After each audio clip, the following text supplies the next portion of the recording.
Welcome to Anime with Annie.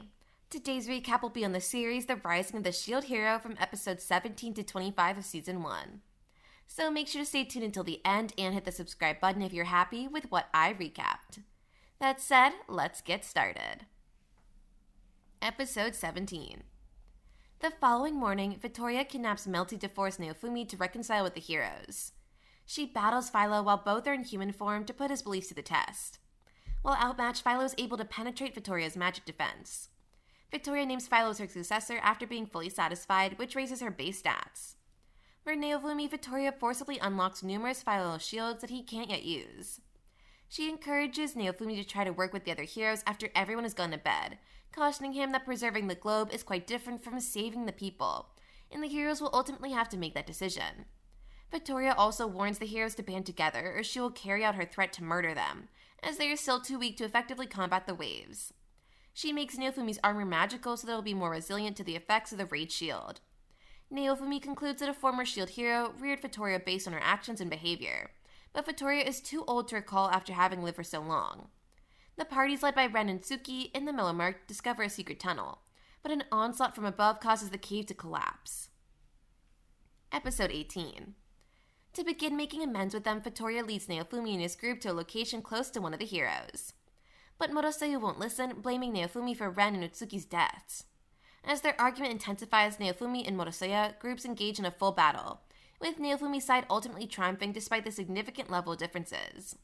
When a huge ray of light threatens them from above, Philo persuades Naofumi to use several shields to protect themselves before the threat arrives and destroys everything in its path. The attack was launched by Pope Balmus and his adherents, revealing that he had ordered the murder of Ren and Tsuki as part of his plot to assassinate the princesses and the false heroes in order to destroy the monarchy. Then, Pope Balmus prepares to assault both parties by drawing a supernatural sword. Episode 19. Melty notices that Pope Balmus is using an allegedly lost ancient weapon that is a copy of all four cardinal weapons. The weapon's defenses are too strong for Naofumi and Morosayu to overcome, because it is powered by hundreds of Balmus' supporters. Just thereafter, Ren and Utsuki get up to offer assistance and say they were saved by Morella's elite Shadows warriors.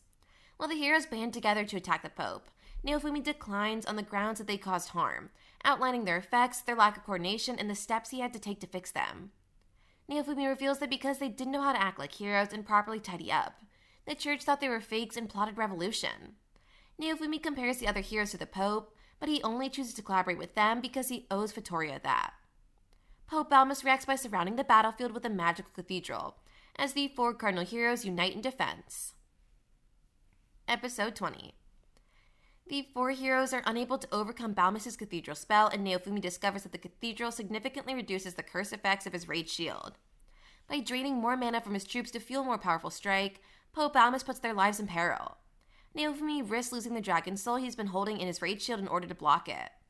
Raftalia, Philo, and Melty manage to pull him out of it while donning new Berserker armor and battling to maintain control despite being scorched by the cursed flames. But Balmus though employs a sophisticated counter ability and comes close to winning, before Queen Morelia's army joins them. She formally reveals herself to the heroes and pledges to preserve the dying Naofumi's life, while Morelia's army arrests the Pope's adherents. Episode 21. After Naofumi has spent 3 days recuperating, Queen Morelia apologizes to him for all the problems the Church of the Three Heroes, Mayan and Ulcray have caused him.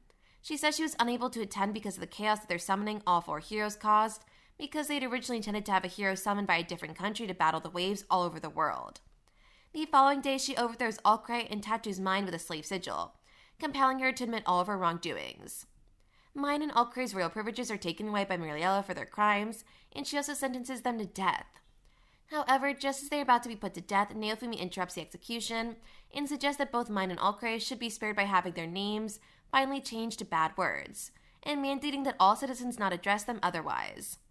Naofumi realizes that Mine is actually pleading for her life. The ancient religion which revered all four heroes will then be restored, the queen says, and the Church of the Three Heroes will be destroyed. Melty then bid Naofumi's group goodbye before deciding to stay in the castle and serve as a princess while they battle the waves. After they go, Muriela tells Melty that if Naofumi hadn't stepped in on his own, she would have offered herself as a sacrifice to assuage public sentiment and halt the execution. The Melremark residents bid the Shield party farewell as they leave the city, and Naofumi formally accepts his position as the Shield hero. Episode 22. To get their class-up improvements, Naofumi's group travels to the Dragon Hourglass, but the ceremony is unsuccessful. Miria surmises that Vittoria's protection is interfering in some way and exposing her as a fellow otaku. The four heroes meet in secret during a feast as Raphtalia fights Maud, a drunken member of the Bow Party, for insulting Naofumi, sparking a fight between the hero groups. In the course of discussion, Muriel alerts the heroes to the approaching special Calmere Arpeggio event, where everyone will receive bonus experience points, enabling them to level up ahead of the next wave. The heroes explain the secret capabilities of their weapons, such as unique weapon copy system, in order to aid one another. The following day, Naofumi duplicates every shield that Erhard used before going to Raphtalia's deserted town to honor Rafana's tomb. Naofumi boards the vessel bound for Calmere the following morning. L'Arcberg and Therese Alexandrite must share a room with Naofumi's group of passengers, because the other heroes grab the majority of the ship's accommodations.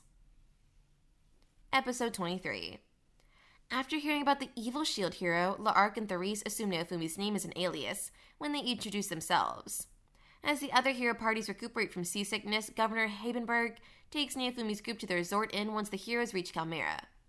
Naofumi takes his group on an XP grind around the archipelago while learning a new boosting spell and crafting fresh weapons from monsters for Raphtalia and Philo.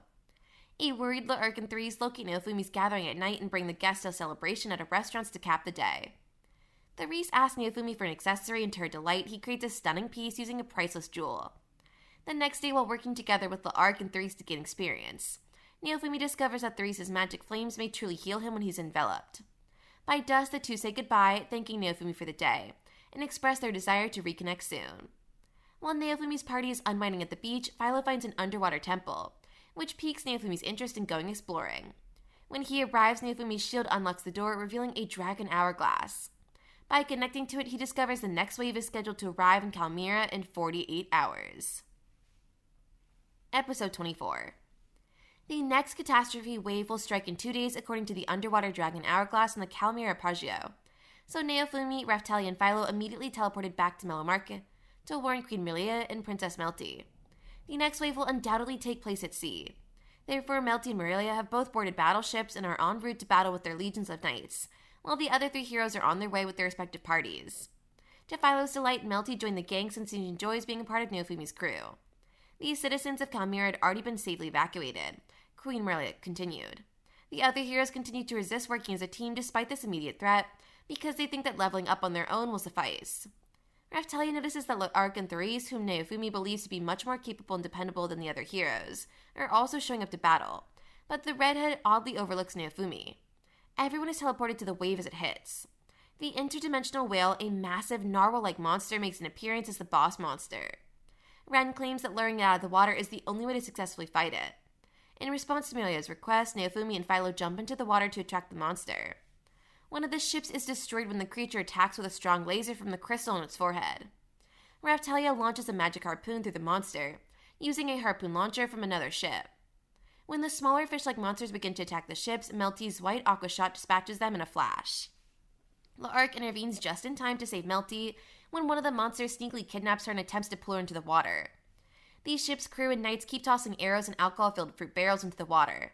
L'Arc is invited by the shield hero to defeat the monster, and he's instructed to entice it back into the air. Naofumi and Philo lure the narwhal out of the water. The other heroes arrive to steal the loot from the dead monster, which annoyed Naofumi, because they had done nothing worthwhile. However, L'Arc mocked the three heroes and called them weaklings as he swiftly drove them away. L'Arc says that in order to protect his own world, he needs to murder the shield hero. One day, L'Arc and Therese admit that they are heroes from a different world, one that was also in danger of being destroyed by the waves, even though they have nothing personal against Naofumi. They are deemed the enemy, and Miriel and Melty command the knights to support the heroes in their fight against him. The two intrepid travelers defeat the knights and even the heroes. As the group of the heroes is returning to the heroes who had fallen into the ocean, Queen Miriel gives the order to rescue the knights and crew. While blocking L'Arc's scythe, Naofumi feels pain in his right arm. Therese agrees to trade bracelets, and L'Arc explains that his physical attack is ideal to utilize against the shield hero, because it does damage in direct proportion to the target's defense. Since they first met, L'Arc has been annoying Naofumi by constantly throwing him off his phase. Melty shows up to assist. He shows his two best weapons, the second shield and airstrike shield, which will negate L'Arc's strikes. As a result, they both laid all their cards on the table. L'Arc and Therese's strengths are complemented by those of the party, and Naofumi begins to acknowledge them as genuine heroes from their own realm. A massive attack was launched against one of the remaining ships at the same instant that a female voice was heard. Standing next to the Ark and Therese is an old enemy that Naofumi is familiar with, Glass. She starts 2 rondos that Naofumi can hardly stop: Zero Stance Rondo, Reverse Sword Seasons, and Rupture Stance Rondo, Tortoiseshell Cracker. Glass explains that despite not revealing her full potential, Naofumi was able to engage the Ark in a head-to-head battle and seriously injure her. The raven-haired woman offers to kill him directly, and the shield hero prepares to confront her once more. Episode 25. In a one-on-one battle with Glass, Naofumi reveals that she is the fan hero, a hero from the Ark's homeworld. When Naofumi notices that Glass is vulnerable to a Soul Eater shell, he hesitates before killing her, because he understands that she's attempting to defend her own world. Raphtalia steps in at that point to remind Naofumi that there are lots of people in the world who need his protection. Licia, Ivy Red, a newcomer to the bow party, is located by Marilla, who instructs her to launch wine barrels at Glass. The strong alcohol quickly makes Glass drunk, so Ark and Therese are forced to assist her in leaving as the wave's time limit approaches. Naofumi considers Vittoria's remarks as she makes her way back to Kalmyra and learns that other worlds are battling the waves. Licia, who attempted suicide by drowning after being expelled from Mizuki's party owing to a false accusation against her, is also enlisted into his group. Naofumi accepts Marilla as a reward after returning to the mainland, the Lordship of Sevite, together with the help of those she can trust to reconstruct the island.